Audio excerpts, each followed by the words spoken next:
Welcome to Half Past Broke, 69.1 WHPB with your cool radio hosts, Differus and Eric. I'm liking this. I'm very interested in this radio station. I'm very, very, very sure that if like a radio host got to choose their frequency that they were on, it would be like 69.69. That's why I was trying to think of like what would be a good because at first I was gonna do 42.0, but I'm like that seems too low.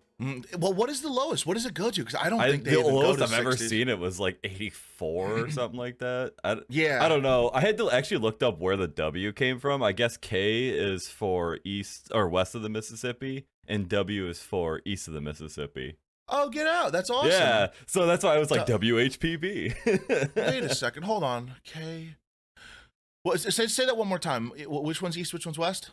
K is west coast, like west of the Mississippi. W is east of the Mississippi. Damn, there used to be a New York radio station called K-Rock. Yeah, And, I don't know what you're talking about. No, but that's not the radio handle, because the radio handle is that letter, K or W, plus 3 letters afterwards. yeah, it was KROC. Oh. So I don't know.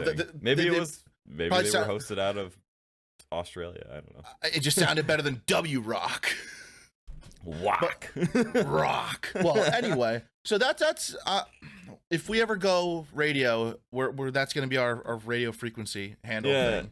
It's gonna be K69 or 69.69 KHPB.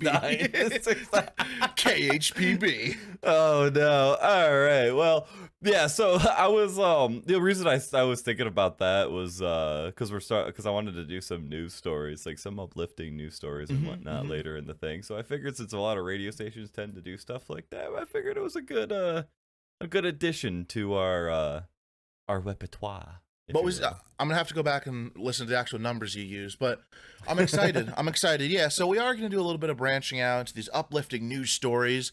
My first response when because this is Diff's baby, he brought it up, said, "Hey, would you want to do this?"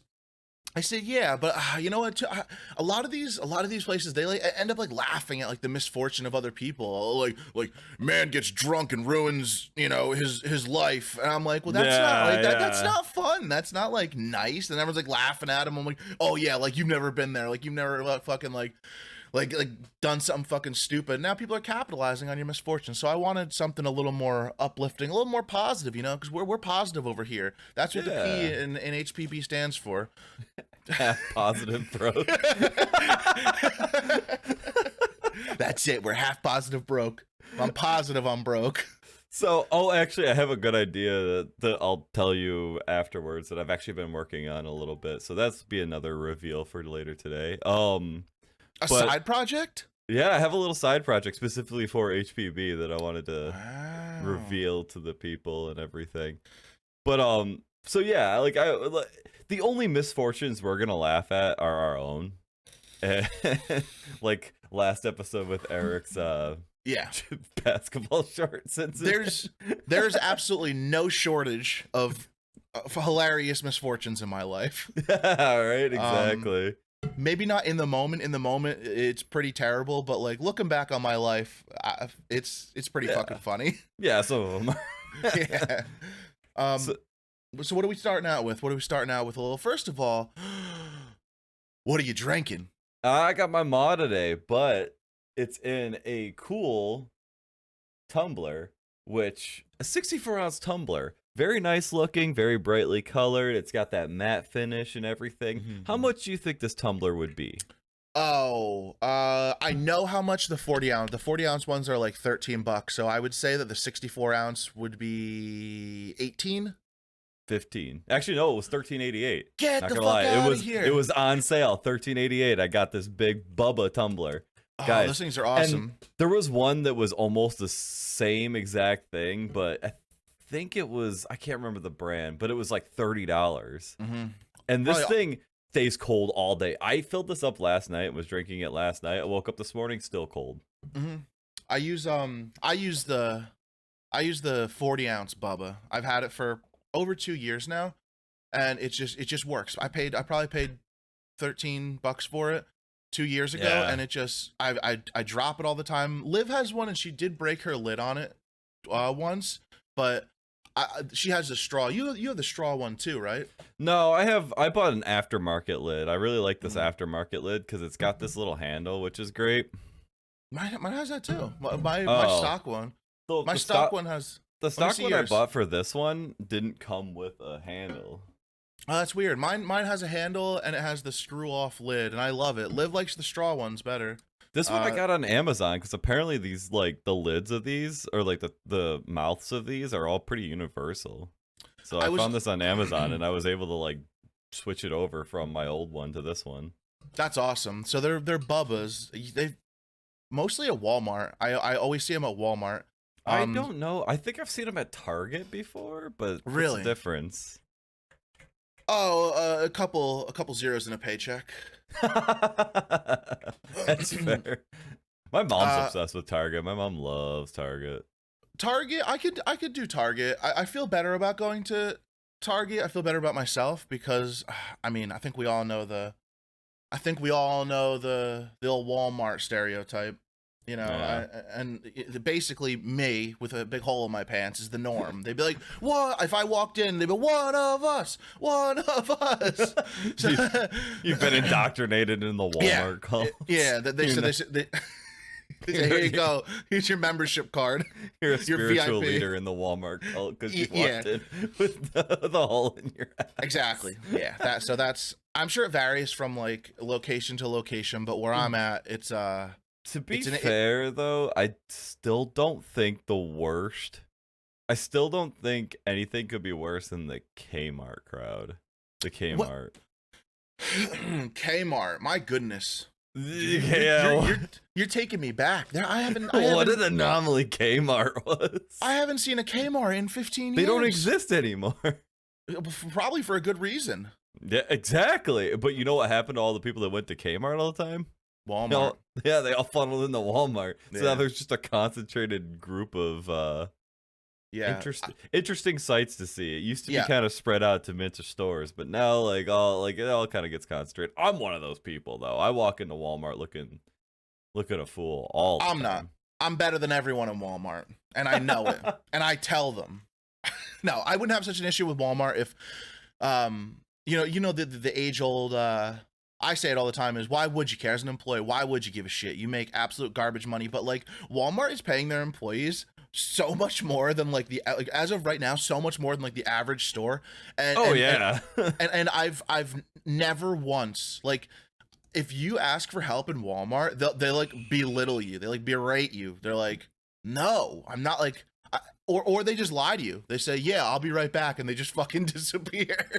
Like, to get because they have a couple, they carry some good brand name knives at Walmart, but they're locked up in the case for obvious reasons. Right? Multiple occasions I've asked someone to unlock the case, didn't have the key. I'm like, well, then why are you behind the counter at the fucking outdoor section? Okay, like that's literally your department. Why don't you have a key for it? So I go, okay. Whatever. He goes, I'll be back. I'll go get a key. The man just never came back. 15, 20 minutes. I'm like, I just left. The man just simply disappeared. That's why I go to Runnings. Runnings is like the outdoor Walmart. Is it? Walmart for the outdoors. They're cheap stuff too. That's where I got my smoker. Actually, my smoker's running right now. What do you got going on in there? Yeah, I got a nice corned beef brisket. Mm-hmm. I got it all smoking at 180, so low and slow until it gets that nice like encasing crust. And then what I'm gonna do, probably right after the podcast, is I'm gonna wrap it in tinfoil, bump that bitch up to 300 degrees, and render all the fat.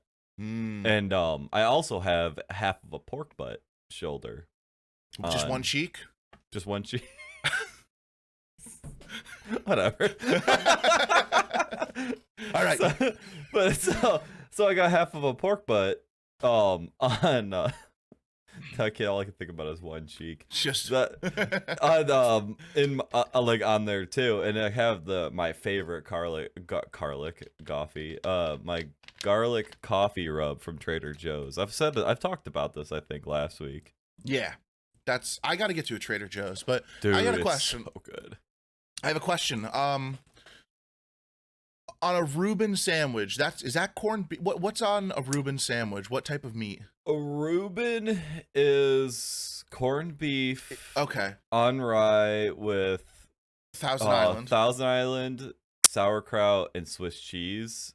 There's another one that uses pastrami, which is technically what I'm making now, because the difference between corned beef and pastrami is smoked or grilled, or is smoked, and corned beef is baked.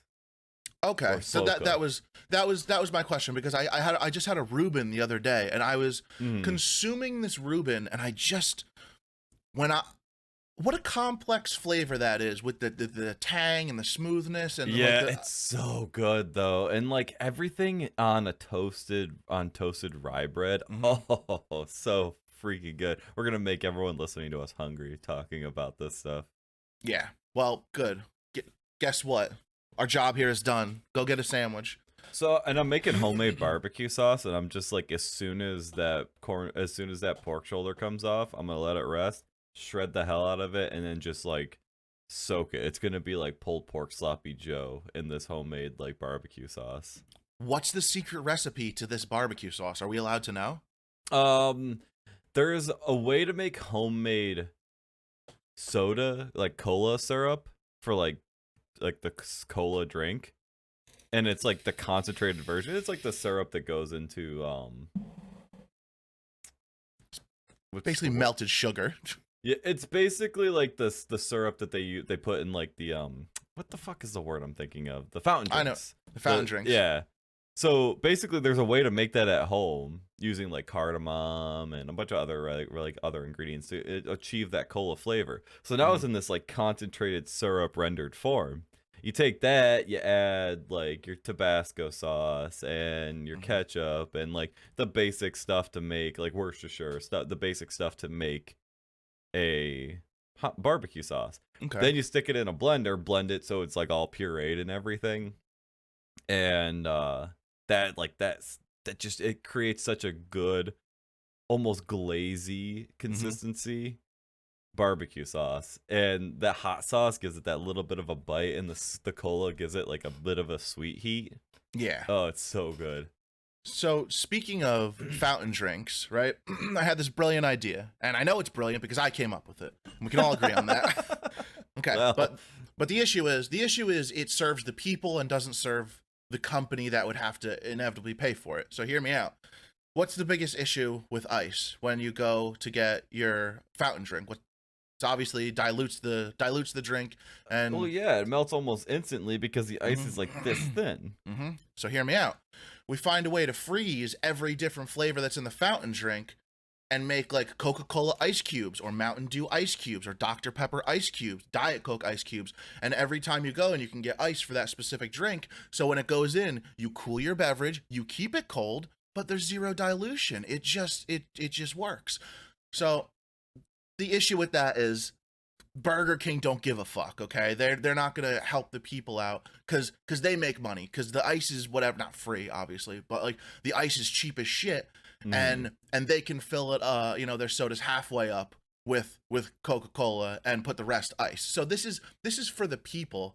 This isn't for like, and they wouldn't be able to monetize it. They might be able to start charging a little extra for drinks, but so there's the issue. Have you seen the Mountain Dew freezes that they have, like the Coca-Cola freezes that they have? That's the closest thing I've seen to not diluting it, because when it melts, it's basically just the entire thing mixed with ice, so it stays cold longer. Like, I know it's a big consistency difference to actual soda, but I like it a lot more, and it still has the fizz. So if you do like the consistency of fizz, it still exists in it. The Mountain Dew Baja Blast freezes from Taco Bell, oh, so good. Does it have like that the granular ice chips in it? Like the no, it's like a slushy. Like yeah. To me, that's granular, like the old slush puppies. Yeah, that's exactly that's exactly the consistency. I like those a little bit better. I never was a huge fan. I'll have one, like, you know when you're younger, you go to the old 7-Eleven or whatever, get some slushies with the with the boys and everything. Like, that's fun, but I was there for the experience. Slushies with the boys, baby. Let's go. We need to do that when I come down. Hell yeah, dude. like I was doing that more for the experience, more than the fact Yeah. that like, man, this is delicious. Like what? Like it's not bad, but I've never just been like dying for a slushy. You know, it was more the camaraderie. It was more the experience of you and your buddies. I will You know, say this. I have found something really interesting. I've discovered something recently that's really interesting. You can make your own slushy basically it's true. with like so what I've been doing cuz I work outside in the hot sun all day, like 10 hours a day, and at the end of the day all I want to do is like drink water, like get something really cold in me to like kind of like just bring down that general temperature. So what I do is I go to my local 7-Eleven, I fill it up like 3/4 with ice, and then the rest of the way, and then I fill it up with Powerade. Then I go home, take that whole thing, dump it into a blender, and blend it all. So now you got like a sports drink slushy. Mhm. So it's Yeah. slightly better for you because I mean obviously Powerade's not like as sugary as other stuff, and that's how I like Oh, cool it's off. so sugary. It's so No, not Powerade sugary. Zero. Powerade Zero. There you go. There you go. Yeah, That's yeah. Like if you looked in now, I'm a Gatorade guy. I'm not a Powerade. If I'm drinking a Powerade, it's because someone showed up and they didn't want to buy the Gatorade. You know, I like and Powerade. I do. I really like the blue one. I'm a Gatorade guy. To me, Powerade is a knockoff of Gatorade. If that's true, I don't know. One of them, I don't know which one came first, but it was always like Gatorade was the peak of a sports Yeah, drink to me. Gatorade's been around for fucking ever. I miss the glass bottles that they used to have them in. How old are you? I don't even remember that. Oh, they used to have them up here. I What? swear to God, yeah. Too Then many Snapple. Snapple used to have glass Yes. bottles too. They got rid of that. Like I don't remember how long ago that was, but they got rid of Recently. them. Was it recent? I mean, I just noticed it the other day. But I have very specific memories of them always having glass bottles, and even to the point where, me noticing like, wow, this is the only thing that has a glass bottle left. But I did notice them moving to plastic. I hate that. I wish we would all move to glass because I think glass is way more eco-friendly. You know, most plastic in the U.S. is not recyclable, even if it has the recyclable sign on it.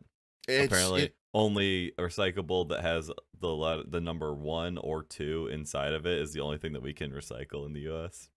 Yeah, it's tough. All like the plastic bags, right? All your little shopping bags, they're not recyclable because I don't know. I did like very, very minimal research into this because I was like appalled at the fact that you couldn't recycle them.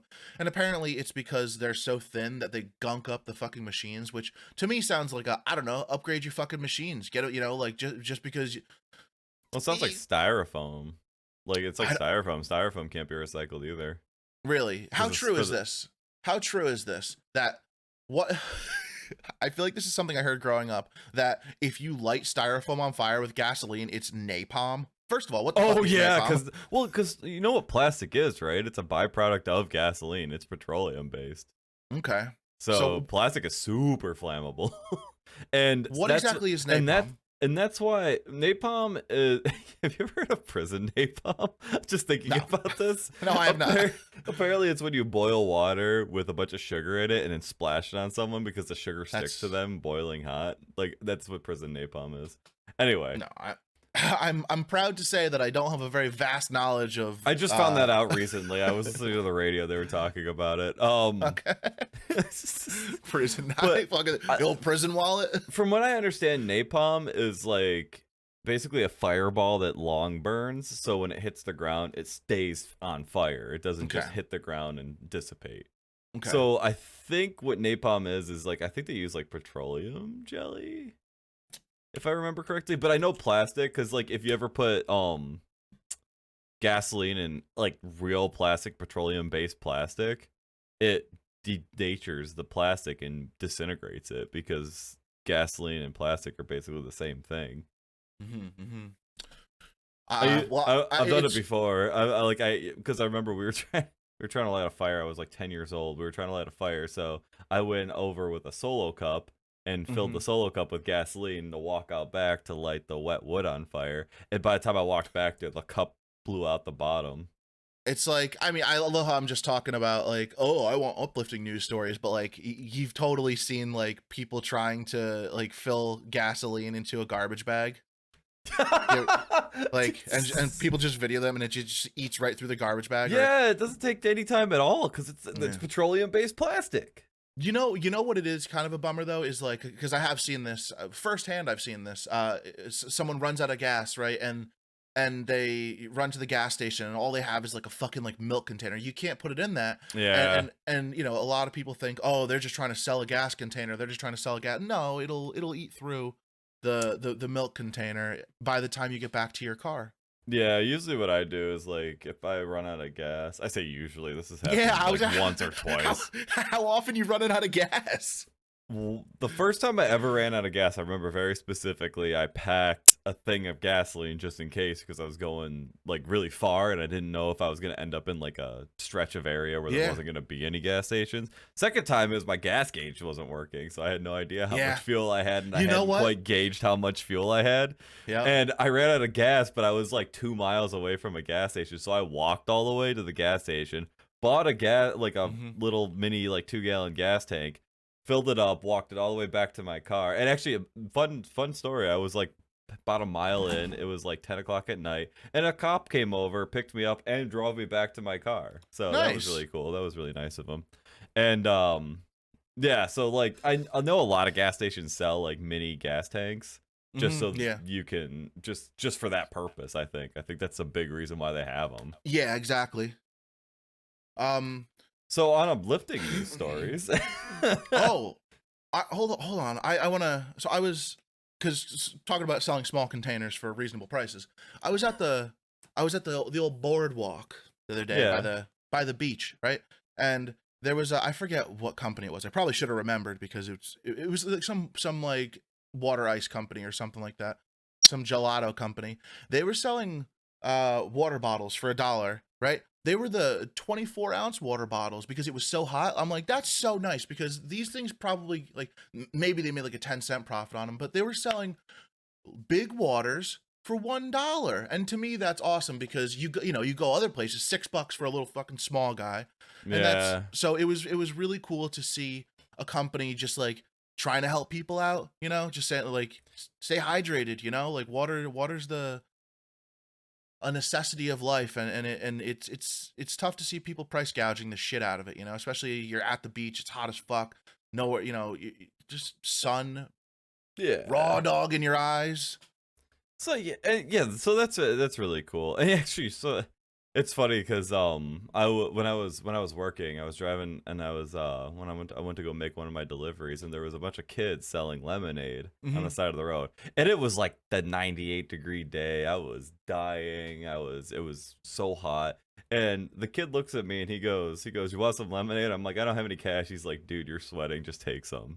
So he just gave me some lemonade. So I went when I went on my break, I took out some money. I came back, gave him $5.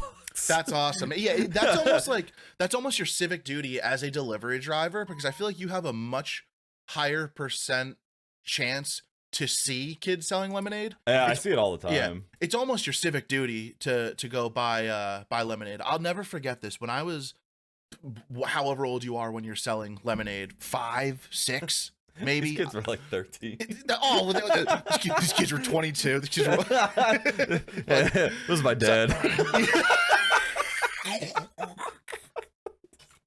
Anyway, that's funny as fuck. 60-year-old guy. It's like, I gotta pay the bills.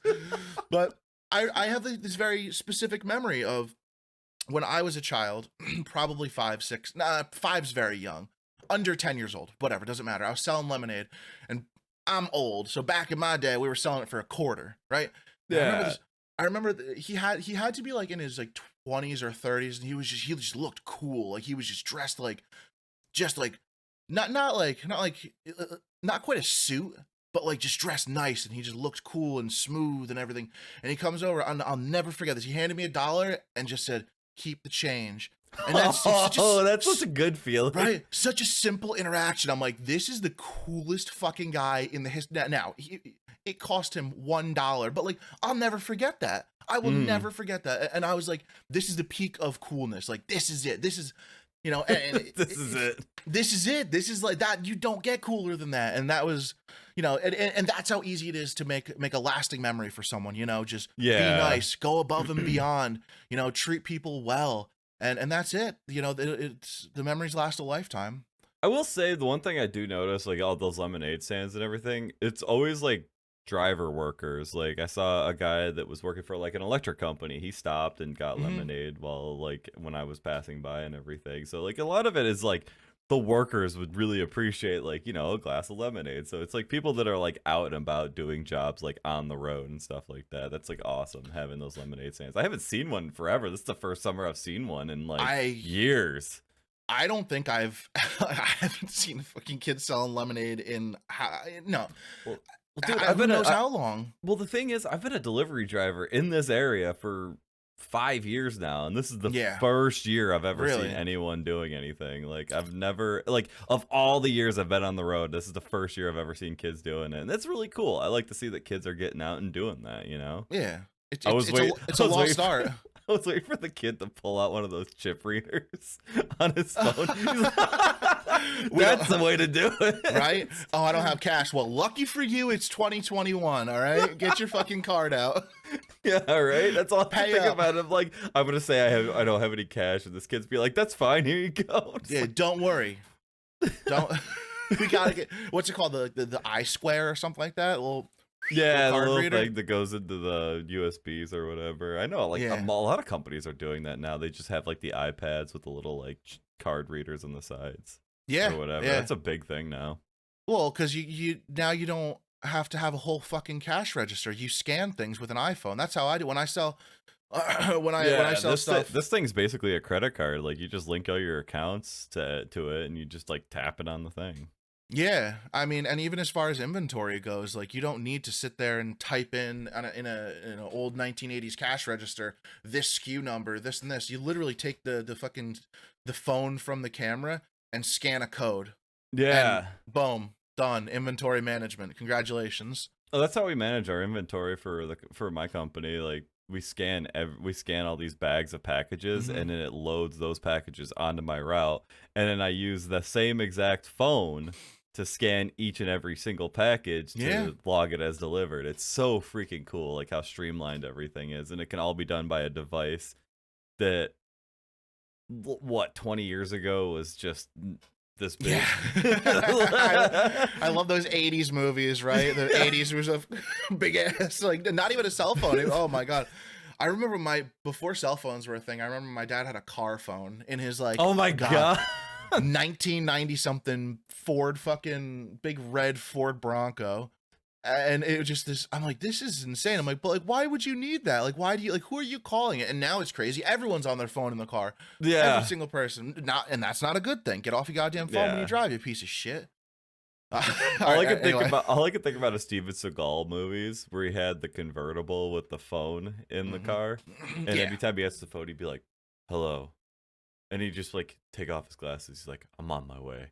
And he would put it away. And that was supposed to be like the coolest thing ever because he had a phone in a convertible, like, I don't know, Mercedes or whatever. And now it's Steven Seagal. He's like the memeiest action hero.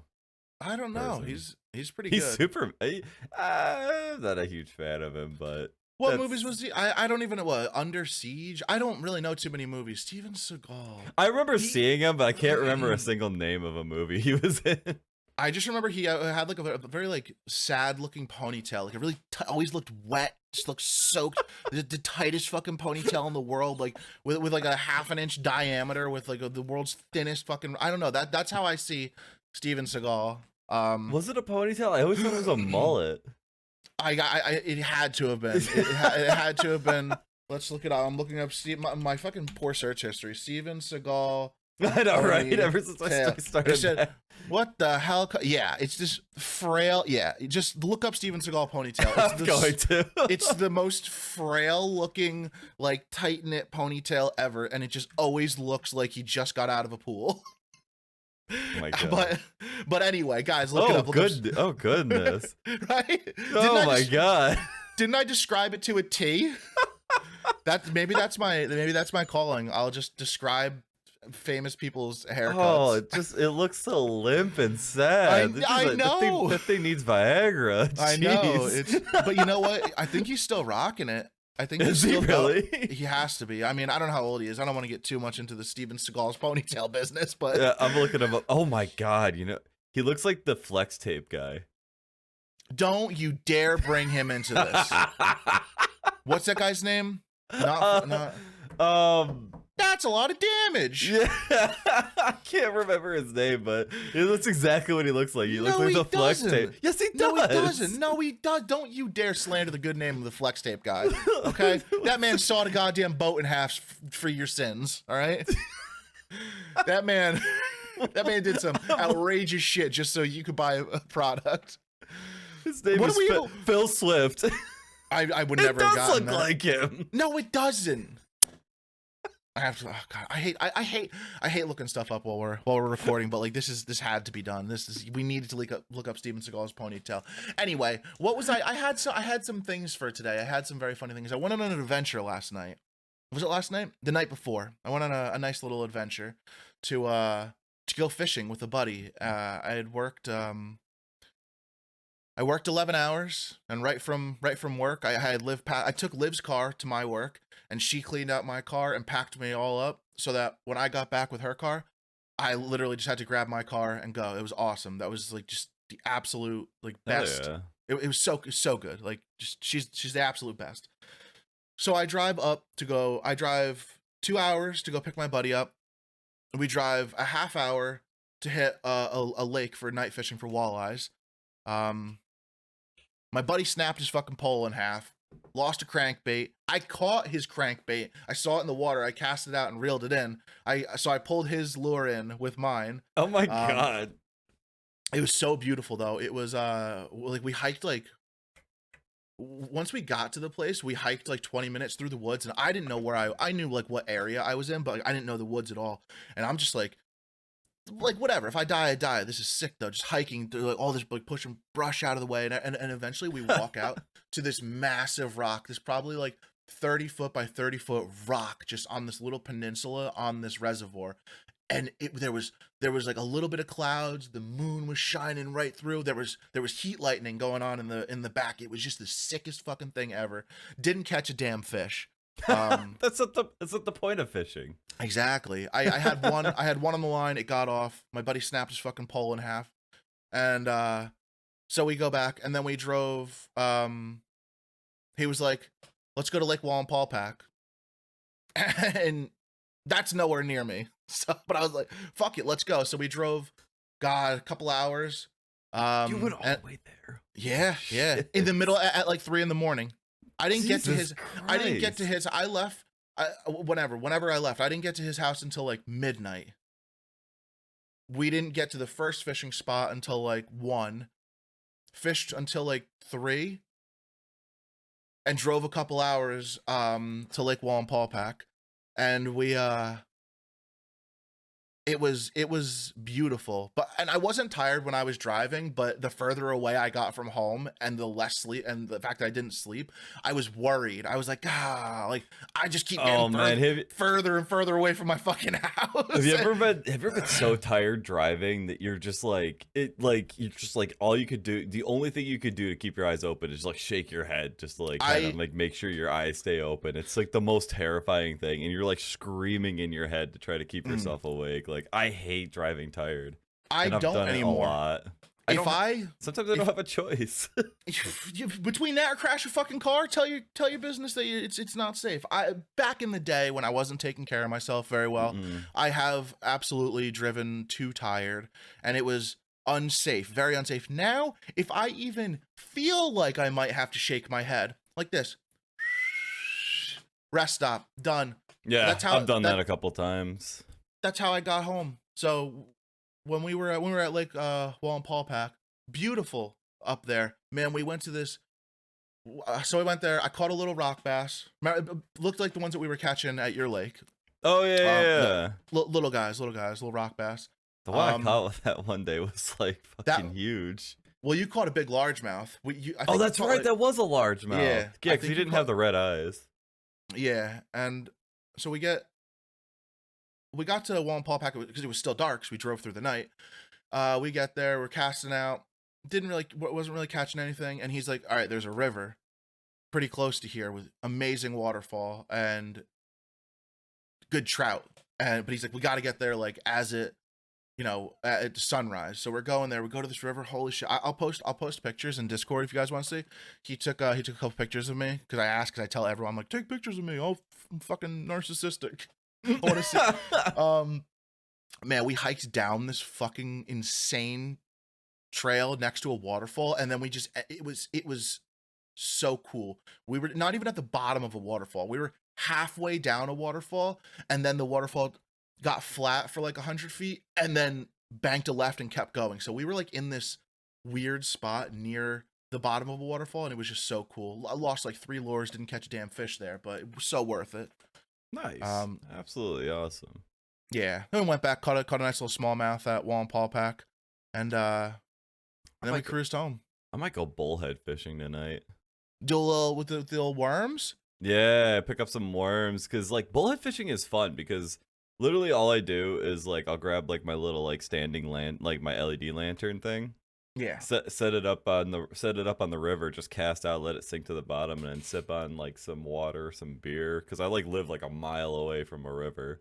Oh man, bullhead are so fun to fish out. They're just, and if like for those of you that don't know what bullhead are, they're like catfish that are about maybe a foot long at most. I think I've seen maybe one that was like 18 inches, but for the most part, they're just tiny catfish. Yeah, I've never caught one. I haven't caught any catfish. I know for a fact they're in the river because I remember growing up going out there at night with my parents, and my parents would just hang out and watch us go bullhead fishing all night. Going catfishing? Catfish. Noodling. That's some shit. You ever see? Oh my god. I've been. Ew, what's wrong with you? Noodling. Guys, if you don't know what noodling is like grabbing a handful of bait, right, and sticking it into a fucking hole underneath the water that you can't see, and hoping a big ass catfish literally swallows your hand, and then you grab it and pull it out of the water. So no, I'm never going noodling. And I won't do it ever again because I found out snapping turtle hide in those holes too. Yes, you ain't just sticking your hand into a catfish hole. Did you get one? Did one actually latch onto you? Yeah, but I didn't grab onto it. I didn't have the balls to like grab onto its guts. So it grabbed on, I pulled my hand out, and it just like let go by the time I reached the top of the water. So, and I was done after that. I'm not that mean to animals. I didn't realize you had to like literally grab onto its guts. I thought I would be grabbing onto like its lip or something like that, but it swallowed my fucking fist whole. I feel like I see a lot of people, not that I'm out there watching noodling videos, but like every once in a while I'll see one pop up, and I feel like they go through if the catfish is big enough, I feel like they go through the gill. They go in the mouth and through the gill and pull it out. Yeah, I've seen that before, but I didn't know what to do. They explained it to me, but by the time I was like fist deep in this catfish, I was like, I panicked and pulled my hand out. I would never even get to the position where like someone could possibly peer pressure me into noodling ever. Like that's the one kind of fishing I would love to do. Have you ever seen it bow fishing? Well, yeah, with like a compound bow, and it's got the rope on it. Yeah, I thought about getting the rig for my compound bow and going bow fishing. That's pretty cool. On a couple of the rivers, silver carp are there, and silver carp during mating season like fly into the air. So what people do is they get on these like fast boats and they go down the thing, and as they jump up, they shoot them with the arrows and reel them in, so you can get like 3 or 4. But you're just like basically like. It's like trap shooting with carp on a bow. It's the coolest thing ever. I'd love to do it one day. I would really only ever do that if you were like only catching them to eat, because catching fishing is like whatever. But like bow fishing, you're not just gonna that's pretty final. Yeah, that's or it's not. And now you just got a big fucking hole in the side of a fish. So here you go, fish. That was fun. Like if you're gonna eat it, absolutely, that's the way to go. That's how I feel about fishing in general. It's like, as much as I'd love to go bow fishing, like you don't always see the correct size of something in the water. So if you're shooting something, you better be damn sure it's gonna be like worth shooting. Like, because if you kill like a juvenile, well, there you go. You've just ruined some of the ecosystem. Congratulations. So So much for conservation. So I'm a little sketched out about bow fishing, but I still think it would be really cool. Speaking of bow fishing, I got nothing. Where do you go from bow fishing? Longfin. Have you ever heard of a paddlefin? A paddlefin. I've heard longfin tuna. Or not longfin. I meant paddlefin. No, what's a I paddlefin? just recently found out what is in Lake Ontario and like Lake Erie and all those lakes, like the deep Great Lakes. There are lake sturgeon that get like 18 feet long. Yep. And then there's this thing called a paddlefin that gets like 21 feet long. And it's just like this massive fucking fish that sits in the bottom of the lake. And they're illegal as hell to fish for, but I think that's really cool that there's that kind of diversity in like the freshwater lakes up here. Yeah, they have sturgeon like big at like you said 15 feet in in the Hudson River, right? It's just like oh yeah. I forgot about that. There's an old saying from the wise words of my father, and it was, "Don't drink anything but Bud Light." No, that's not it. That was one of the wise words. He said if there was a light switch that you could turn on and see everything that's in the ocean, you wouldn't go within 100 miles of the beach. Oh there's like some scary stuff. Yeah. Like very close to you too. Like even if you're fishing in like the bay and you're like, "Oh, this is nice. This is fun." Like there's some shit in there. Yeah, not least of all the freaking jellyfish that are in the water. I think jellyfish are the scariest thing in the water. Because they'll mindlessly just latch onto you and fucking kill you, like, and then you drown because you get stunned. Because half the time that doesn't like kill you. Drowning is what kills you. My experience with jellyfish is like certain seasons on the East Coast beach. There's just like a bunch of little fucking translucent blobs that wash onto shore, and you're like, well, this is inconvenient. I got stung by one of those bitches. They hurt. Really? I don't know. That's why I don't mess with jellyfish.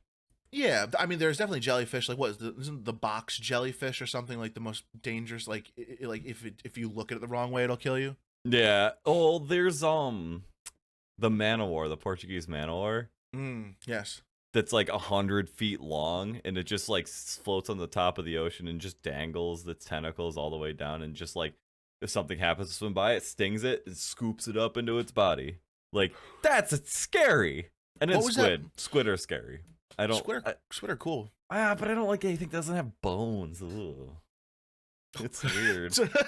That's a pretty specific thing to be afraid of. No, but think about it. It's just like this like formless body that moves in like ways that like I don't know. I read too much Lovecraft books, so like it creeps me the fuck out. Is that why you're afraid of ghosts? I ain't afraid of no ghosts. They don't have bones. Come on, I made a joke. I know. I ain't afraid of no ghosts. That's a good one. That's a good one. Oh, whatever. So there was it. What's up? Well, I was gonna say, because like since we're on the topic of like conservation and stuff like that, I wanted to talk about some like uplifting news, considering we're talking about, you know, some of the bad and the good that comes with like working with wildlife and everything. So in 2021, according to this news article,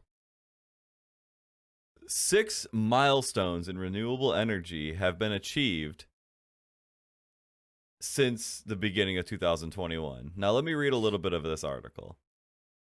The following achievement, I'm gonna kind of paraphrase as much as I can. The following achievements might have been unbelievable when global climate change was first being discussed as a serious threat to civilization. But the best part about them is that each successive development and adaptation of renewable energy, nuclear fusion, and electric cars, and more makes subsequent developments cheaper and easier to establish through concepts like best practices and economies of scale. So right now what they're doing is, let's see if I can paraphrase this a little bit. I'm pulling up a couple articles. Solar power in Africa, with the country that has the least amount of cloud coverage, or I guess it would be the continent that has the least amount of cloud coverage. Australia is the only continent that's a country. They're mass producing these like solar farms in areas that are otherwise like uninhabitable anyway. So like it's not ruining an ecosystem or anything like that. They're putting wind farms in like the windiest areas on records, and wind farms, I know a lot of people like gave like wind power a lot of hate because for a while they were talking about, what are you doing? I can keep seeing her in the camera freaking out in the corner. She's just hanging out. But so like wind farms aren't that bad. They're specifically constructed to not interfere with the environment that surrounds them. And let's be honest here, solar or wind power has been around for a long time. You think by now we'd have figured it out to kind of fix it a little bit. Let's see, the aluminum chancellor. I'm just reading through. There's long story short, Amazon by 2040 is planning on having all of their delivery vehicles be electric. That's nice. So that's 19 years from now, and they've already started rolling them out into their fleets and everything. They could do that shit. They could do that shit in 2 years. I don't know why they're giving themselves 18 years. Yeah, whatever. A lot of companies, specifically Spanish, of Spanish origin, like Spain, are shutting down their coal mines completely and converting completely to carbonless. Means like solar, and wind. Yeah, solar, wind, and nuclear. Nuclear is safe. Nuclear power is safe. It's a nuclear bomb you're worried about. Nuclear power is safe. Like, I think someone said that, I think there was like a size comparison, like a nuclear, like a piece of like plutonium or uranium, like this big, could power like an entire city block. Like, nuclear is an amazing source, and it doesn't create waste like people think. Isn't it just like, if something goes wrong, it's really bad? Like if a windmill falls over, like you're just gonna knock a house down, but if a nuclear plant goes, your country's fucking done. Yeah, but that's Chernobyl. Like Chernobyl's like really the only big one. And there was another one. There was a nuclear meltdown in the U.S., but it's like they saved the surrounding area. It didn't cause mass destruction. Yeah, I think it's just high stakes, you know. The other one was the Japan one from the tsunami. Do you remember that? Yeah, I think that's what I was thinking. But they were prepared for a fucking 200-foot wave. Yeah, but at the same, like if that was wind, it would have just like, I don't know exactly what happened. If it was wind, it would have just knocked them down. But it's when shit does go wrong, it goes really wrong. Yeah, you know, if it's solar, you just lose your solar panels. I don't know a whole lot about nuclear's effects and stuff like that, but I do know that oil in the ocean might be a little worse than a little bit of radioactivity that's going to be just half-lifed away. That's why I was comparing it to like solar and wind. Absolutely, oil is, you know, with the oil spills. What was it? The latest one was the BP one. What was the eco terrorist that like blew up a pipeline or something like that? Did they? I forget. I heard something. I tried to ignore bad news as much as I can. No, there was I always said that's how you can tell how old someone is, by if you say oil spill. If they think of Exxon Valdez or if they think of BP, it tells you what generation they're from. Older people think Exxon Valdez. Oh yeah. That was a long time ago. So the Spanish legislature is phasing out all oil, gas, and coal production by 2042. And all carbon-emitting vehicle sales would be banned by 2040. So it's giving people time to kind of catch up to this trend. And the vehicles they're not going to go and take your fucking, you know, classic car away from you. They're just not going to... Sales. Exactly. They won't be selling anymore. So you'll still get to keep your Camaro, Jethro. Yeah, well, don't bring the Camaros into this, okay? But that's also... they did something like that with dirt bikes a long time ago. I remember they were phasing out 2-strokes. You know, they have 2-strokes and 4-strokes. They said, something about the 2-strokes with emissions, because they were the ones where when you pin it, they puff out white smoke from the exhaust. Something about it wasn't efficient or not good, and they said, we're banning 2-strokes. We're banning 2-strokes. We're banning 2-strokes. They put in the law 2012, 2-strokes are done. No more sales. Guess what? It's Two-strokes are 2021. still a thing. You could go buy fucking two-stroke. So like that's why I it's great that they're putting these things out there. It's great that they're saying in 2044 will be, but like are you really? You know? At the very least, it's a step in the right direction. It's way better than we were 20 years ago, where people wouldn't even have like batted an eye to anything renewable. Electric cars are sweet. Oh, I love mine. Oh my god. Yeah. Except going back to running out of gas on the side of the road. Did you run out of electric? No, I haven't, but that's like my biggest fear.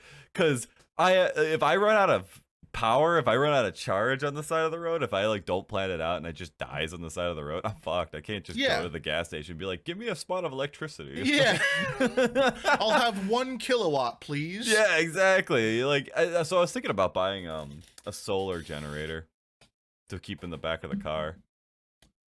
Yeah, it's if you're doing long trips, or plan on doing long trips, that's a no-brainer for safety, for emergency purposes. Because what's the range on your car again? 307 miles at max. 307 miles? Yeah, and in eco mode, but I keep it in eco mode all the time. That's insane. That's so far. Holy yeah, crap. I could go 2 weeks without having to plug in my car. That's incredible. Yeah. I see. What we were talking about the Nissan Leaf the other day, right? Is it the Leaf? Yeah, Nissan is the Leaf. Yeah. Where they had when they originally came out, like the first 2 or 3 years they had like a 75-mile range on them. I'm like, that's horrible. Where are you going with that? All electric cars are now comparable to what Tesla was 5 years ago. Like they're all kind of catching up. It didn't take too long, and like honestly, everyone complains about the range and everything. Like most charging stations only take an hour, so you're just adding an hour onto your trip, and you know what? You don't have to pay for gas. And half the time, the charging stations don't even charge you to charge it. I was gonna say, what are the charging stations? Do they charge you? Like no, not any of the ones near me, at least. Really? Unless they're the fast charging ones, the ones that take like 30 minutes or whatever. But the ones that are like an hour so far, because when I was planning out my route to you, because you're just far enough out, you're just out of my my miles range. So there's websites out there that if you input your trip, it tells you exactly where all the charging stations are on the trip. And if you put in your vehicle, it'll tell you exactly when you should be stopping to get the charge. So it's really cool. Like the electric car culture is actually really cool. It's only a matter of time before like one of like the big oil companies. I'm sure I guarantee you there's already paperwork in motion for one of these oil companies to buy mass charging stations, because the less people they see going into their gas station, the less money they have. But if they can put in like 10 fast chargers, right, and charge you $40-$50 for an hour, right, they're gonna do that. So it's a beautiful thing right now, but I guarantee you these big fucking money hungry corporations, they're gonna the difference is I could still charge my car at home. Yes that's true. And I don't see electricity getting any more expensive. Electricity's gotten cheaper by leaps and bounds over the last like 100 years. Like imagine that's a very, very difficult statement to make. If the big wigs decide they want to fucking make this shit more expensive, it's getting more expensive, you know? I don't know exactly how it goes with like, you know, oil, the price of a barrel of oil is what reflects gas prices, right? Yeah. I guess solar, solar though, you can always make your own energy. Currently in the US, electricity costs 12 cents per kilowatt hour. Okay. So that's pretty cheap. Who sets these prices though? Who's like, what's? I think it's the local, like this is the average US price, like across the entirety of the US. I think it's set by the company based on where they get their electricity from. Some people get some companies get their electricity from foreign sources. Like they have it brought here.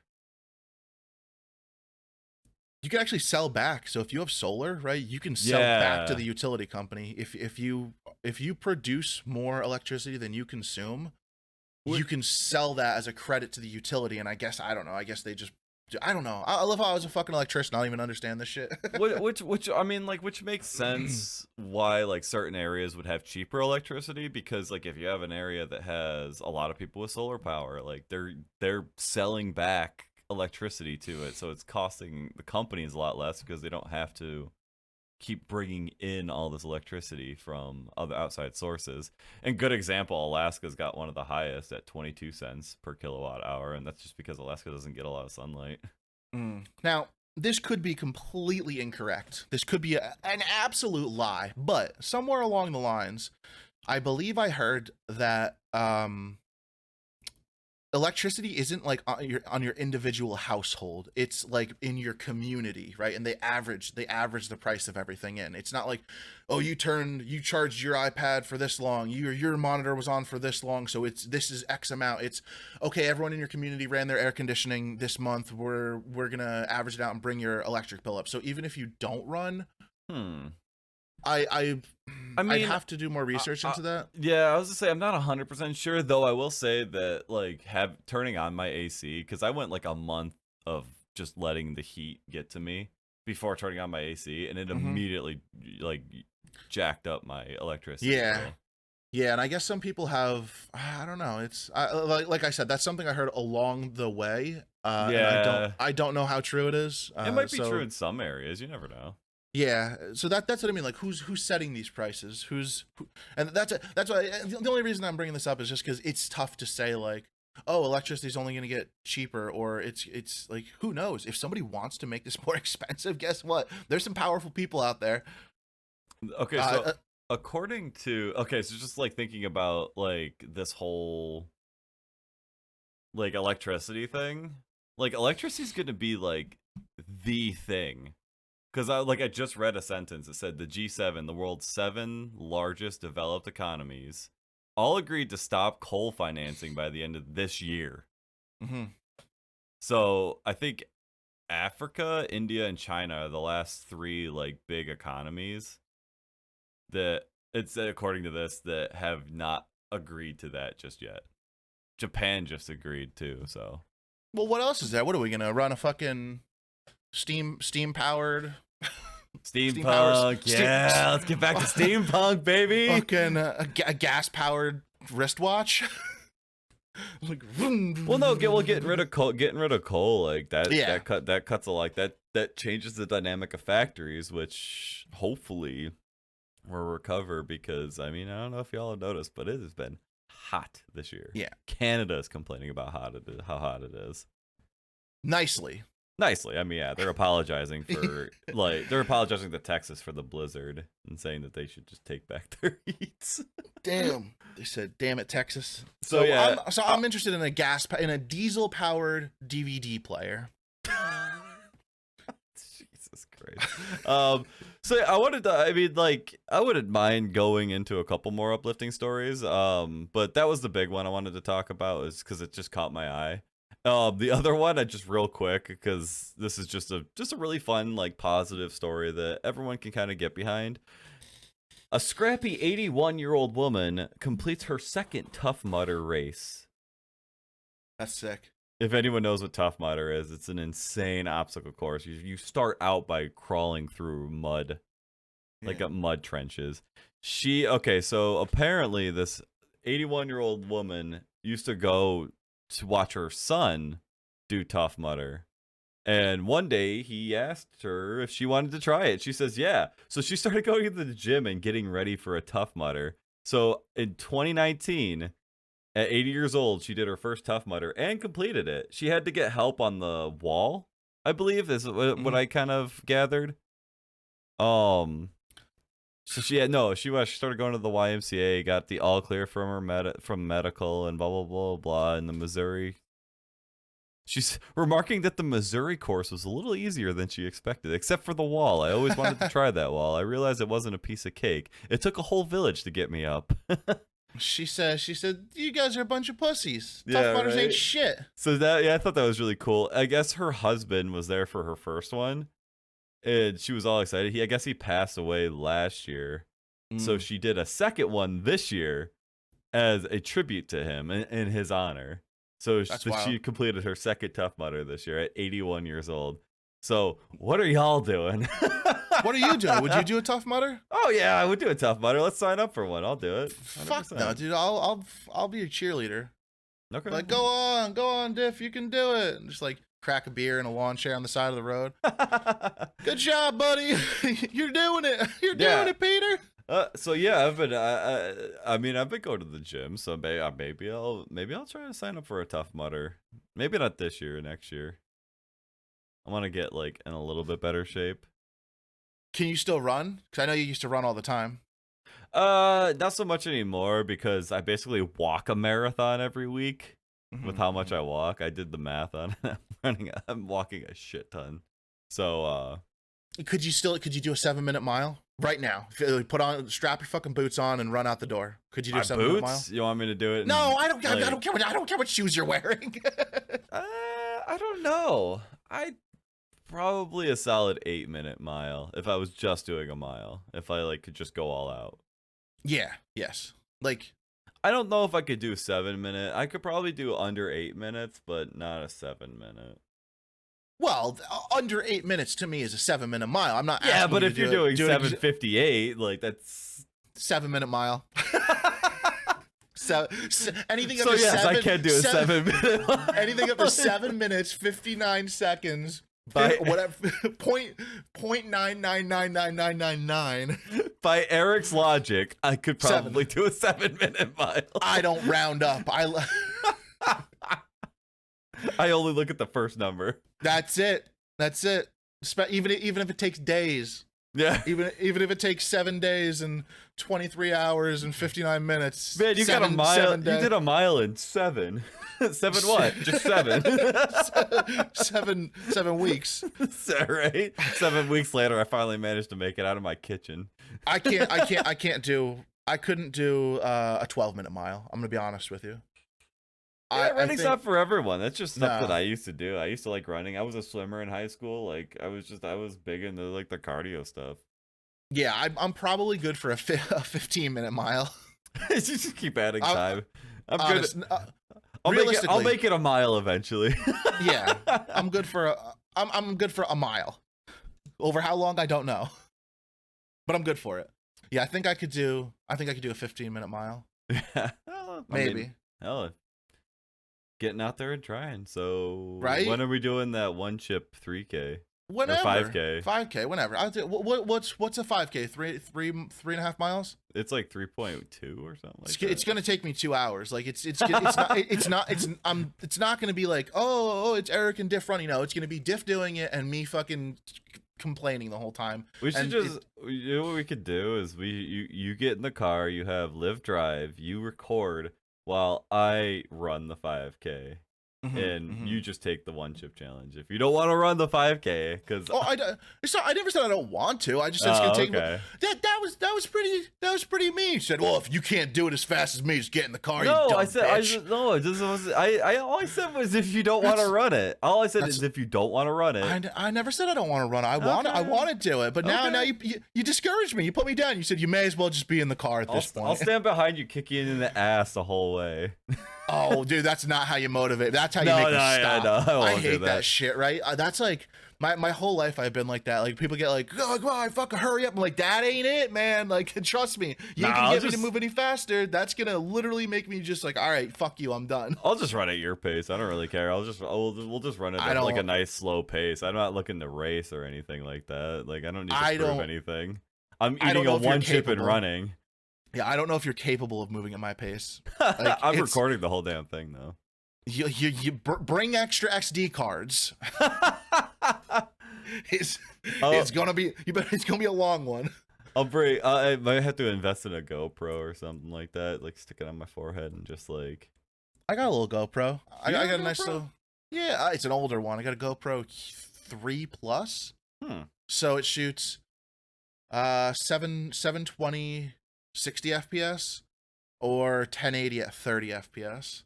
It's not bad. 1080 at 30 FPS is perfectly fine. Yeah, it's noticeable quality. Like it's man, these new GoPros are insane. They're so good. It's Yeah, just I so was just looking up the Hero Pro or whatever it's called. Yeah, that one looks really nice. yeah. They're all their main thing is the Hero, and then they have like the Hero 1 was the first one, the Hero 2, Hero 3, Hero 4, and then they have like pluses in between. I think Yeah. the one that's out right now is the Hero 9.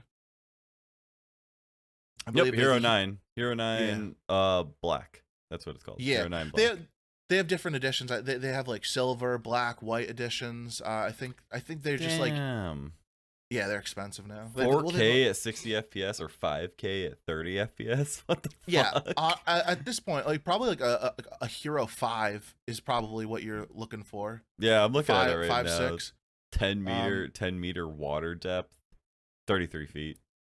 Hyper smooth, built-in mounting, slow-mo, data overlays, 1080p live streaming, There you go. voice control. The one I forget when they came out with it. How much is this The thing? video stabilization. The video stabilization is something worth paying the extra money for, because then you don't have to buy a gimbal. Oh, I'm gonna sneeze. All right, I'm good. The video stabilization, but I also think that they had a firmware update where you could put stabilization on older models, but I don't think mine's old. The 3 Plus is so old. It's so sick though. It just gets, for the amount I use a GoPro like once a year, it does the job and I love it. I'm kind of impressed. Like for $350, it's like not bad for like the kind of shit that this thing offers. Yeah, if all you're trying to do is capture the moment, they're amazing. Strap them onto you and just go. Yeah. You know, they can't. That's why they're the #1 action cam. You know, they get the job done for any extreme sport, anything. Not even extreme sport. Go fucking fishing, strap it onto your chest, and just keep it rolling. Right. Anywhere, if you want to just record you walking around, they're a home run. Yeah, it's like could be pretty good for a hot tub stream. How hot? That Yeah, I may or may not be doing in the next couple days. Well, yeah, because it goes on. You can go underwater. You can get the whole experience. Yeah, right. The whole experience. The whole experience. I don't want the whole. That's for the OnlyFans page.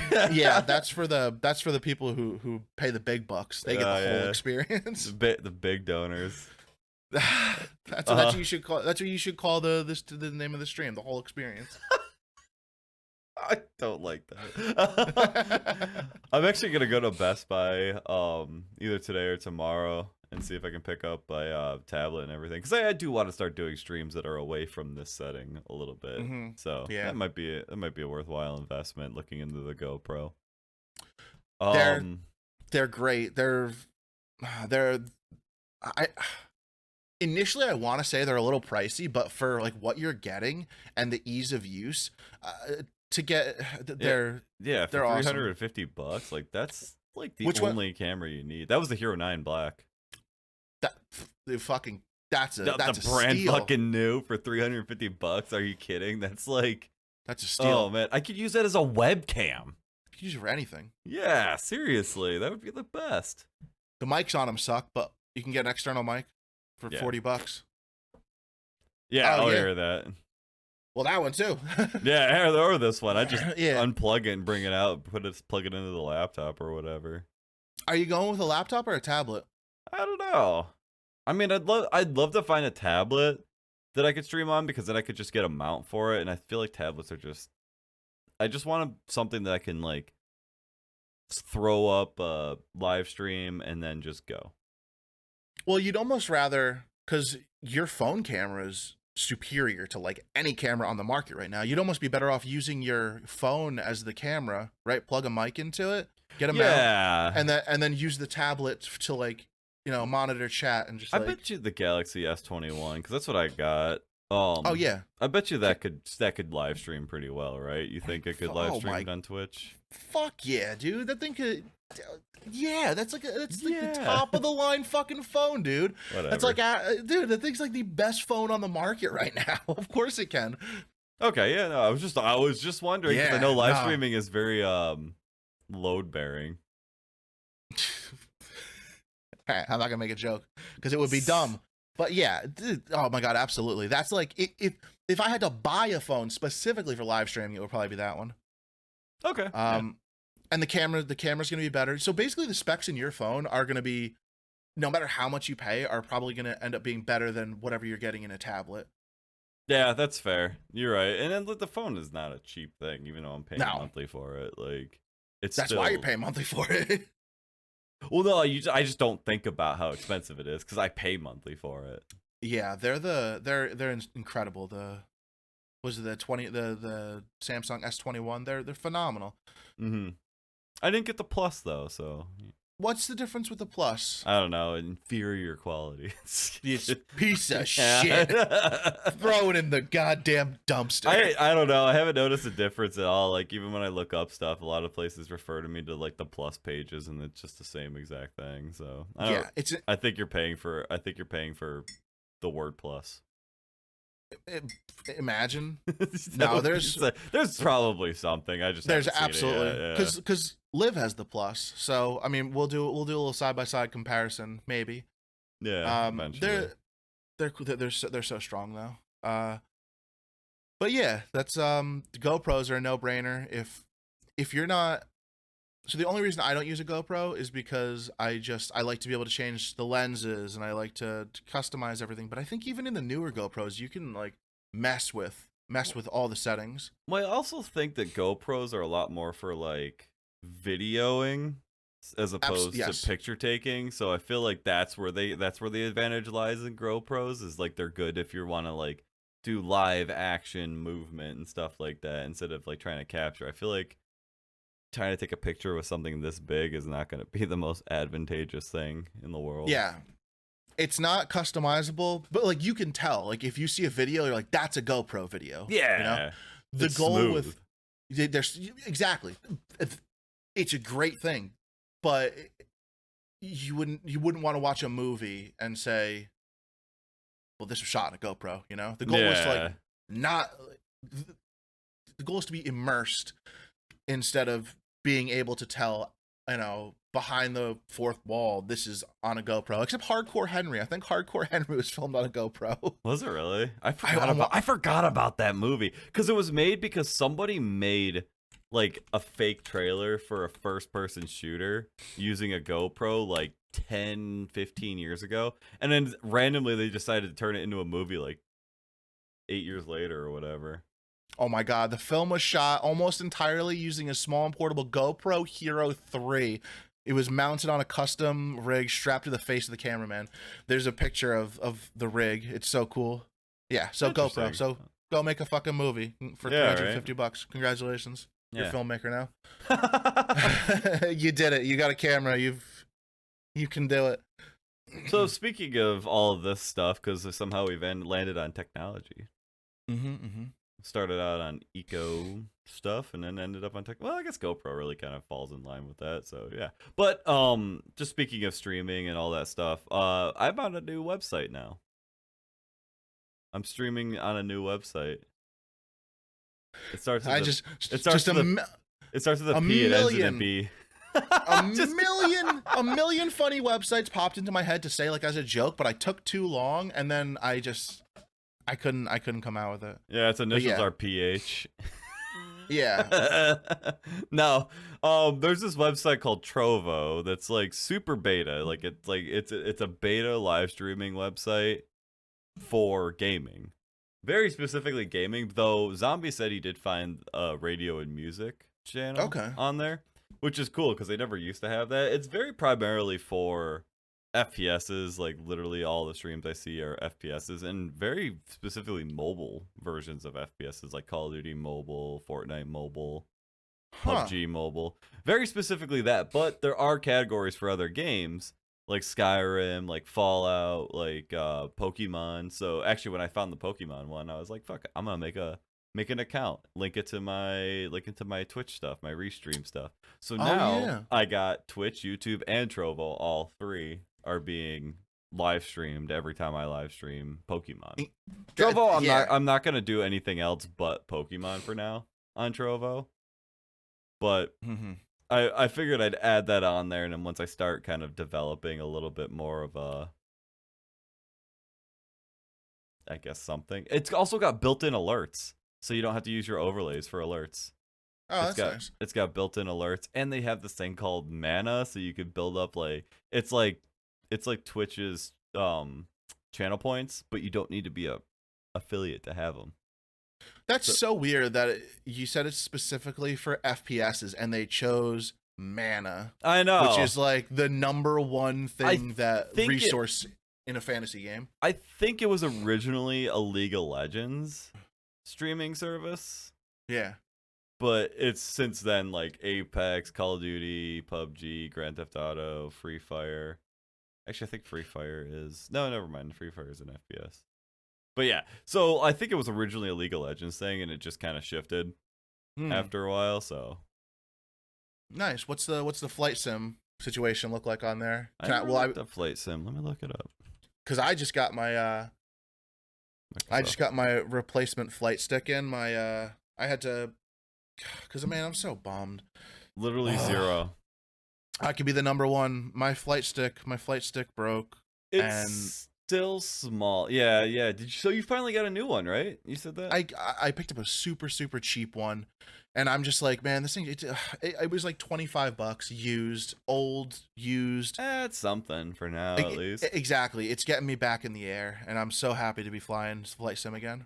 So I will say this, it's small. Like, this community is small. It's a very slow burn growing community. So I think the highest view I've seen so far on here, and it doesn't show you the top streamer, it just throws out streamers that have been streaming on here. Like, literally the number one front page streamer has 11 views, but if I scroll down, I found someone that has 116 views. And apparently peanuts. If you are in the top 500 of streamers in Trovo, they start paying you.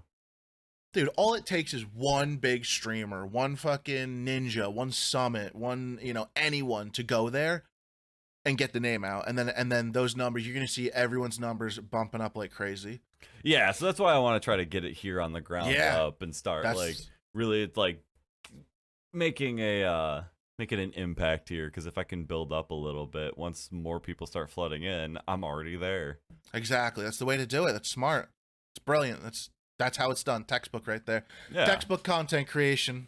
Be ahead of the curve. If you guys are looking for places to stream or new places to check out, new content creators, like, this is a really cool spot because it's still small. Now, did you update your link tree to put your Trovo link in there? Not yet. I still got to do that. I completely forgot to do that. Me and Zombie were setting up everything else. I completely forgot to update my link tree one, but it will be up by the time this video or this episode drops. Maybe I'll have it in there. It's gonna take me 2 seconds. I'll have it up as soon as this episode ends. I'll do it right now. Do it right now. All right, fine. What else do we got for today anyway? Well, I'm trying to think. I feel like I had something. To talk about, and I totally just started talking about random stuff, as per usual. Yeah. What else are we working with today? We had our uplifting story. We had I know what I want to talk about, guys. I hope you're ready. It is time for figuratively bang for your buck. Oh, yeah. Welcome to the peak of efficiency, the peak of organization for $1. All right. I don't know if you guys are like me, but if I don't write something down, I'm fucked. Absolutely fucked. I have to write every single thing. If I want to remember, if I want to do something, I have to write it down. So we gotta write. Let me paint you a picture and show you it at the same time. What do we got? A little dry erase board. $1 with, I believe the marker comes with it. And it's got What? You should have told me that like an hour ago when I said I was thinking about, I bought I was buying a whiteboard off of Amazon. I spent $20. This thing's tiny. It's so, look how small it is. If you said you wanted it for your background. Oh yeah, that's fair. Yeah. It's the size of my fucking head. That's fair. And I wouldn't mind having it like right here, so I might go pick one up. Actually, yeah. I thought you meant like here. That's what reminded me when you said that before. That's why I went and grabbed this upstairs. I thought, because for something in the background, so what I have here is probably a 1 foot by 10-inch dry erase board. It's flimsy as fuck. If you drop it from more than 1.5 feet, it's probably gonna snap in half. The marker probably sucks, but for writing a schedule down, writing something down, it's so good. It's got magnets on the back. Go right to your fridge. but Diff was saying before he wanted a whiteboard for his, I guess the way I interpreted it, because that's how I used to have mine, was a big whiteboard for the back of the stream. And this thing would not be good for that because it's so small that if you did write something on there, no one would be able to see it. You remember my old background, my where I used to live, I had the big whiteboard in the back. Yeah. Yeah, I actually still have that thing right down the hall. So for something in the background, you need something much bigger, but for just like personal use, for just for writing things down, writing a schedule down, writing something important, whatever. Like we have the dog's feeding schedule on here right now because we got 3 dogs and they all eat different things. So just stuff like that. I think it's a knockout. Bang for your buck. Dry erase board from the Dollar Tree. You're welcome. I've just helped you succeed in life. You'll remember me forever. You'll thank me. They say, so and so, what was the key to your success? Be like, well, one day I was watching these 2 fucking idiots. It's 2 absolute jackasses. And the fat one said, get a dry erase board for $1. So, did you update your link? Oh yeah, that's updated. All right, good. We've bullied him into updating his Linktree link, which, by the way, is pretty convenient. Linktree is pretty sweet as well. Oh, I freaking love Linktree. If you're a content creator and you're on multiple places, like even if it's Instagram and you hardly ever post it, just put it in there. Yeah. Anything that your content creating name is on, put it on. Like it's excellent. Also, side note, the free game right now on Epic Games until July 8th is The Spectrum Retreat. And it's not showing mystery games anymore, so I could actually tell you what's the ones that are going to be available on July 8th are. What are they? Because I don't have mine up right now. Bridge Constructor, The Walking Dead. So I think it's a bridge constructor game for The Walking Dead.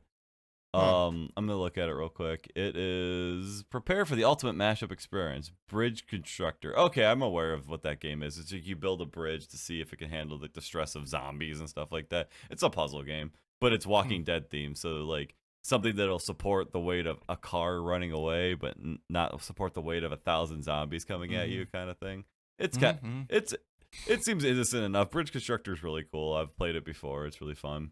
And then there's this thing called Ironcast, which is basically like steampunk Candy Crush, basically. Oh my god, this ain't a good week for free games, is it? Yeah, no, it sucks. But it says sometimes Ironcast is inspired by Victorian-era science fiction set in an exciting alternative history, a time when refined men and women in top hats and bonnets commanded gigantic walking war machines, laying waste to the enemies of the British Empire. This is probably gonna be the first wave of free games that I'm not even gonna bother downloading. Yeah, I'm not. I usually get anytime I see a free game, I usually get it. They give away bangers too. They just gave away Overcooked 2. They give away Alien Isolation. Did you download that? Or did you get it? Yeah, we gotta play that sometime. Yeah, I'm like really excited for that game. And this week I don't know. The Spectrum Retreat looks kind of cool. The Spectrum Retreat. Check into the Spectrum Retreat for a stay you won't forget. Explore the pristine and uncanny hotel, the Penrose, while solving its ingenious color-coded. Ah, damn it.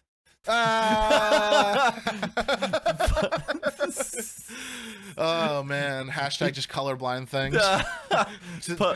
Puzzles and discovering the reasons behind their seemingly never-ending stay.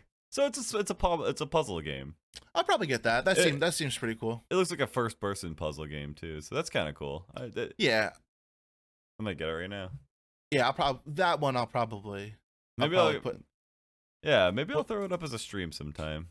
Give it a little look-see. Speaking of things that start with S and end with EAM. No, that was going in a different direction. I didn't think. No way. Why? I'm saying it's because the Steam Summer Sale. What? That's not the response I was looking for, guys. Steam Summer Sale's out. I haven't done any research on it. Horizon Zero Dawn is $29.99 on Steam and Epic Game Store, and it's the complete edition. Highly recommend, guys. If you're looking for a fun open world game to play, that's on sale on the Steam Store. That I'm probably getting tomorrow. What are we? Any other big names? I haven't really looked into it, but just go check it out. There's some big names on sale. I'll pop it up sometime today, and I'll go through it, and I'll post it all up. I'll post a couple good ones up on online deals. Rainbow Six Siege is $7.99 for anyone who gives a shit about that game still. I feel like that's always. I feel like that goes on sale. Always on sale. It was free for a weekend like a couple months ago. I hate those free weekends. That's not how you're gonna get me to buy your fucking game. Oh, here's it free for 2 days. No, have you seen the new thing that Steam's doing though? It's free for a weekend, and then it stays in your library forever after that. Yeah, I'm down with that. They've been doing that a lot lately. When it's usually play it free for the weekend and then suck a dick, pay us $40. Otherwise, there was a couple. I can't remember the specific names, but there was a couple that like if you downloaded it that specific weekend, it was free. That's happened. Like I think I got like Red Orchestra years ago like that, but I haven't seen. It's usually like a free weekend of letting you play it, and then they charge you for it, which I'm not on board with. Give it to me for free completely. And then Elder Scrolls Morrowind and Oblivion are both under $4. They're both $3.74. Just a heads up if you guys are interested. Bethesda gave away Oblivion a couple of years ago, but it was under like it was under like the Bethesda launcher, like the Bethesda website. So like I don't know where the fucking game is. I don't know how to like find the game to install it. Like I acquired it for free, legally when they gave it away. But if it's not in Steam or Epic, I don't know where my fucking games are. You know? Yeah. If you guys have yet to buy Skyrim Special Edition and Oblivion and Morrowind are all $22.25 for all three of them. Are there people out there who haven't played Skyrim yet? I'm sure there is. I don't think there is. Do these people, guys, speak up? Is there anyone that owns a PC that has Steam that doesn't have Skyrim? Please tell me. I need to know. I think everyone on my friends list has Skyrim. Yeah, that's like that. That and Counter-Strike. No, I understand now. No, Counter-Strike's free, so. It used to be $14. Let me rephrase this. Is there anyone out there who wants to play Skyrim and hasn't? Because there's people who just don't give a fuck about Skyrim, right? So there are people, if people are primarily playing, NASCAR, they're not gonna fucking care about Skyrim. Are there people out there who've been like, man, I can't wait for this to go further on sale. I can't wait for another version to come out. Skyrim like special edition, like without all the DLC, is still $40. Are you fucking kidding me? Yeah, it's still $40. Like it's on sale right now for $15.99 unless you buy it in the bundle. But I feel like it's still $40. I feel like I paid $7 for the game in like 2013. No, because it came out 2 years before that. There's no way. I bought it on disc. Did you buy like a used version?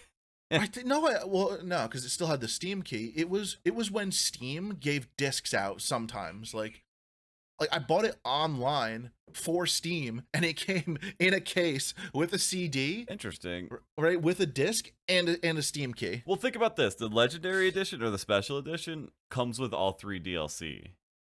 I forgot there's DLC for it. Yeah. So the Special Edition does come with all the extra bits and bobbles, which are whole maps. Like bits and bobbles. Bits and bobbles. Can you still get the original version? Like can you buy the game for $5? You know, a funny story when if you had Skyrim for Steam, I don't know if it's still a thing, but if you had Skyrim on Steam before the Special Edition came out, they gave you the Special Edition for free. There was a reason I didn't qualify for that, and I forget what it was.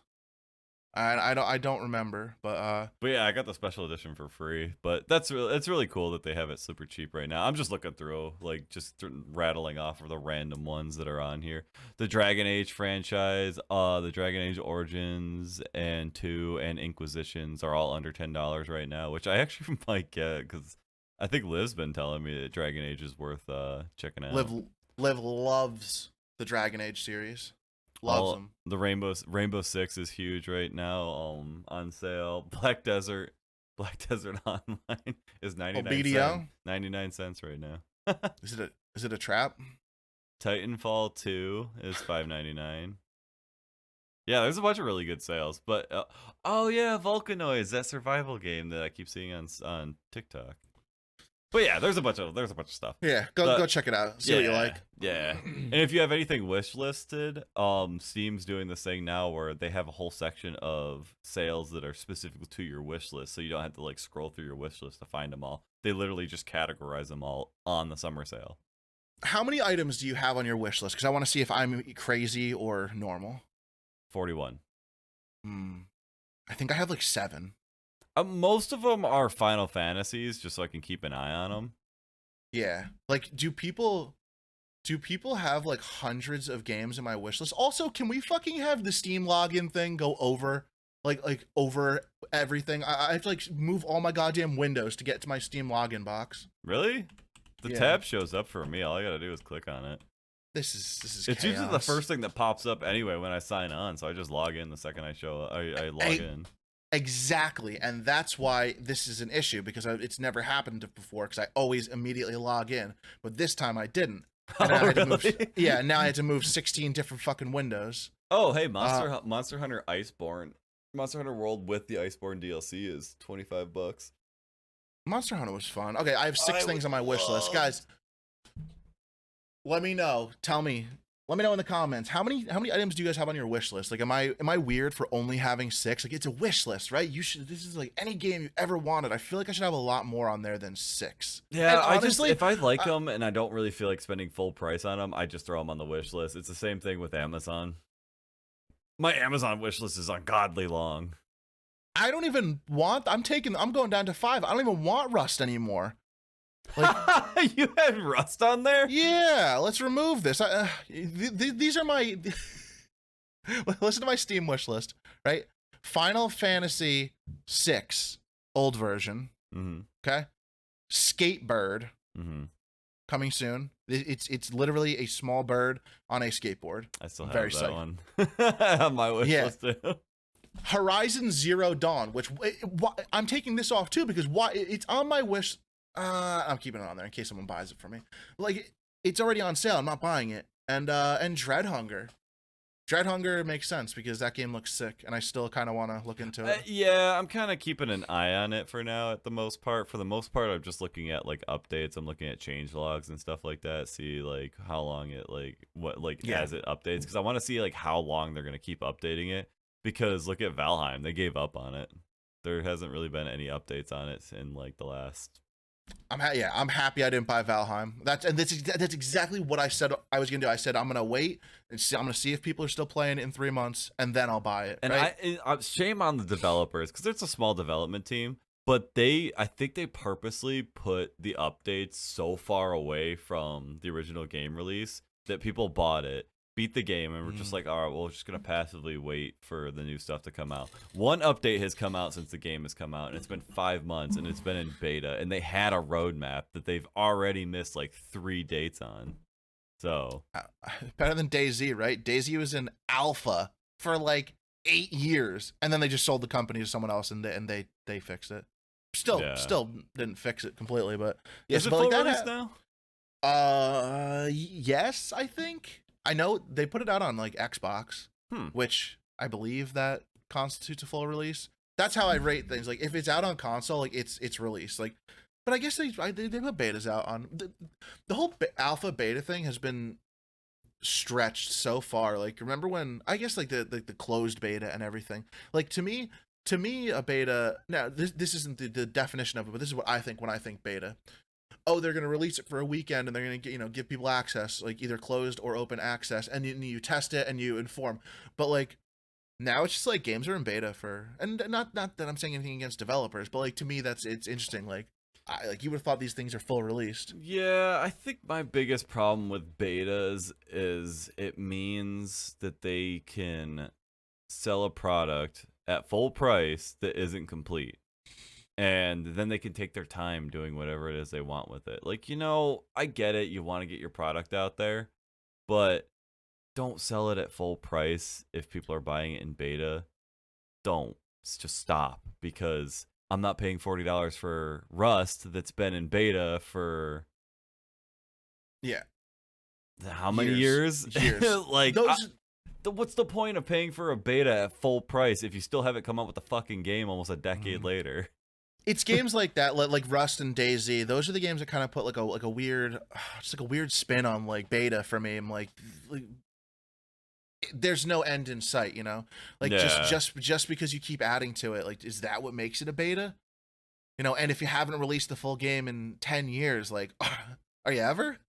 But Yeah, you and know, like, I don't know anything about development, so I'm not talking shit on but there you know, was game like, devs. but the thing is, there's games out there that are like full games, they're completely functional on their own, blah blah blah blah blah, that the developers still make updates for. You know, it doesn't have to stay in beta in order for Yeah, you to make updates on it. Just fucking release a complete game. that's Stop sending out this buggy mess and expecting people to pay full price for it. That's my problem, is people paying full price for it. And look at Tarkov. They keep doing wipes because they update stuff. Like, is that why they do the? I thought they do the wipes to like keep people like grinding. oh, every time I've seen like updates for Tarkov and stuff like that, or not wipes for Tarkov, they usually do a huge update before the wipe. So I don't know if that's related or anything, but you know, like, stop selling stuff for $45 if you don't have a complete game. Like, come on, developers. Yeah, it's even but even like full games, like you said, you can do a full release and still update it and fix things and still add content. Like look at like MMOs. Right? Yeah. Elder Scrolls Online, they're always tweaking things. They're always fixing things. Yeah, Guess what? It's not beta. Yeah, because you don't have to put out a perfect product. Like, I mean, like, at least have it be a polished product. I'm sick of buying games and having them be so goddamn clunky. The only reason I bought Ark, it was because it was $7 when no, it was $13 when I bought it. Yeah. I'm not paying for a beta at $40. I'm not paying for a beta if it's over $20. That's too much to ask for. If you want people to support a developer, like, start a Patreon, because at least then you're supporting the developer and you helping them out and stuff like that. But don't try to sell us a game that isn't complete for complete level money. Yeah, I'm gonna be honest. Elder Scrolls Online still plays like a beta. Yeah, it does. It's not even back when I played like a beta. It doesn't play any better now. If anything, the PvP online is worse. I guess like I had a bug the other day where I just couldn't use my front bar ultimate, and I'm like, oh, maybe my key's unbound. And then I went to my back bar and it let me use. I'm like, like it's always something different. It's always something else. But like I don't know, they call it full release and they still tweak it. Yeah, I mean, if you're not gonna like, if you're in beta, just put it on like itch.io or Game Jolt or something like that. Like, make it a project, not a game. Like, stop calling it beta, because beta implies that it's a complete game that's just gonna needs to have to be tweaked up a little bit and fixed.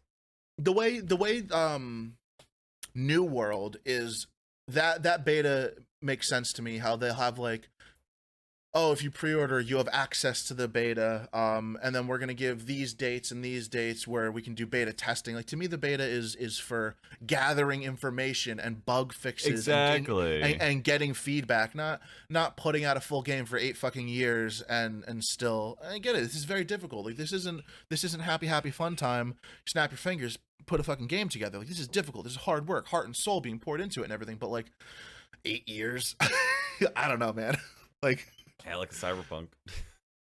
Yeah, but at least they put it out as a full product. A bad full product, a terrible full product. Buggy I as all appreciate fuck. that they didn't call it beta, but it Yeah, was like, exactly. this thing was like pre-alpha. It played when I first played it. Oh my goodness, the glitches in that game. Hell, there were times where the entire population of the city wouldn't even render in. Yeah, it's So, like, I don't know, like, games are games. That's why I stick with indie developers. I can be a little bit more forgiving to an indie developer that's trying to come out with a good game and still get support from the community while giving them a good game, and they listen to the community.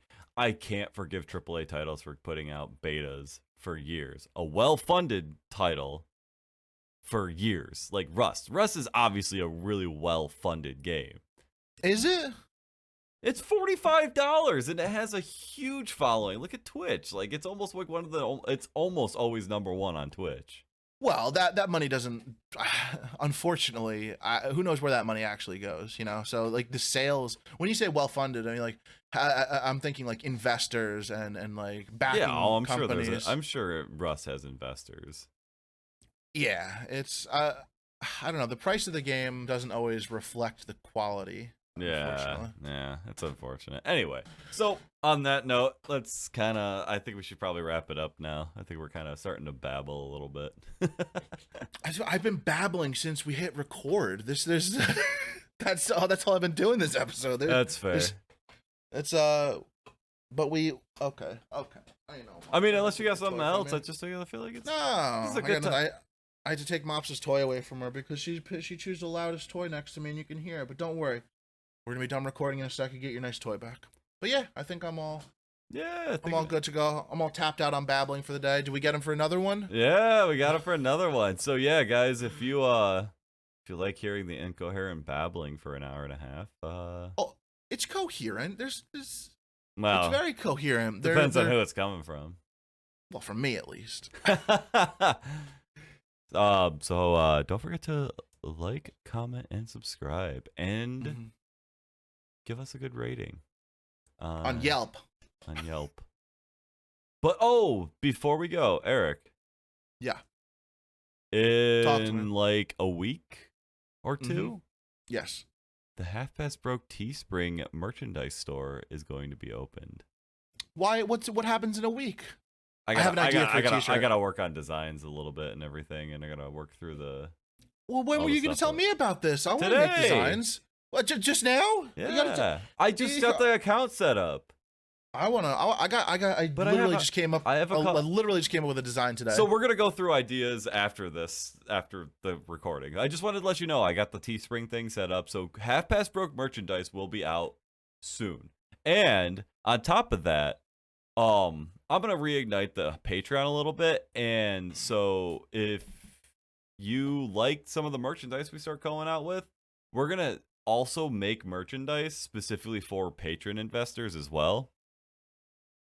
This is in the works, but Teespring will be coming out in the next couple of weeks. So it'll be merchandise for everybody. But it's true. Patreon, I have a couple ideas for Patreon merchandise that we can dick pics. Dick pics, yeah, I know it's gonna be some good stuff, guys. So yeah, so that's kind of in the works. I've been kind of working on that like passively the last couple of days. I hadn't seen you in the last couple of days because you were apparently very on a fucking road trip. So on a fucking adventure. So so this is just something I've been working on the side for the last couple of days. So yeah, that's what we're gonna do. And so yeah, shout out to Half Past Broke. We're awesome content creators. Come check out Differus and SB Eric 407. Links in the description for both of our social medias and contents. Links in the description. This has been your content creator shout out for the week. We're shouting ourselves out, damn it. Because we're worth it. Yeah. Easy breezy cover girl. Easy breezy beautiful cover girl. Oh yeah, that's right. I don't even think that's because you're worth it. That's not even the same. Oh, I don't know. I'm just throwing out catchphrases at this point. Anyway, so we're gonna let Eric sign off and everything, and do his little signature sign off, whatever. I got a signature sign off. No, I'm not gonna do it. I'm a changed. I told you I'm a changed man. I don't do that anymore. Liv, you can wanna. All right. So, yeah, with that, I got nothing else. So, Eric, you want to sign us off? Is that how did I get roped into doing this every I don't want to. How is this my job? How is this? What do I got to be the one? Do you to want do me to do it? I'll do it. Fine, whatever. You get no. Then you get the intro, and then you get the outro. Well, then take the outro. I want the intro. I want the intro. I'll fuck you. I've been doing the intro. I've been doing the intro for like every episode except one. Yeah, but we got raving reviews on the intro that I did from one person. Are you trying to say that one of our viewers, their opinion doesn't matter? The viewer that made the comment, yes, his opinion doesn't. Fucking roasted. You know who you are. I want the intro. You get the outro. No. No, it's fine. You can have the intro. That's fine. I don't want the intro anymore. Just sign us out. I swear to fucking God, I'm gonna hit stop All right. record. I hate you. I'm not hitting stop record. All right, guys, thank you so much for watching. I really appreciate it. As usual, I'm reading my script of my thank yous and whatevers. I know when we say like, comment, subscribe, that's like the little fucking content creator trope, and it's very funny. But seriously, leave comments down below. I'd love to hear the interactions. The interactions are what really make this fun and engaging and whatnot. So let us know what you think. I know I asked a few questions throughout the course of the podcast that I totally forget what they are now because I don't remember anything, and that's why I record stuff. So yeah, I appreciate it, and we'll catch you later. We'll be back probably. Yeah, we'll be back next week. See ya. Hold on, I gotta find the. God, you think I would just have this up and ready to go? All right, bye.